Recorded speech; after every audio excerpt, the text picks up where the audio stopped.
hello everyone मोर अन्नटा भिडिओলৈ আপোনালোকক স্বাগতম জনালো আজি মই আহিছো ফাংচন চাবলৈ ওৰ আছে আপোনালোকক মই দেখুৱাই আছো প্লিজ চাই থাকিব লাষ্টলৈকে এয়া চাওকচোন কি ধুনীয়াকৈ সজাইছে ইমান ধুনীয়া লাগিছে এয়া আমি আহিবাই গলো ফাংচনলৈকে আজি কাৰ প্ৰগ্ৰাম আছে আপোনালোকে চাই থাকক মনত আছে নেকি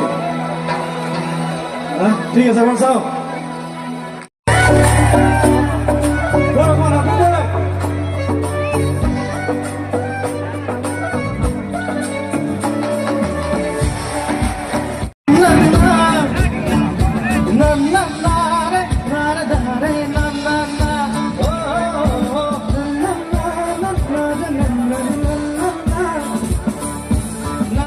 এতিয়া মই ঘৰলৈ যাবলৈ ওলালো আজি ভিডিঅ'টো ইমানখিনিয়ে আছিল কাইলৈ নতুন ব্লগছ দিবলৈ ট্ৰাই কৰিম বাই বাই গাইজ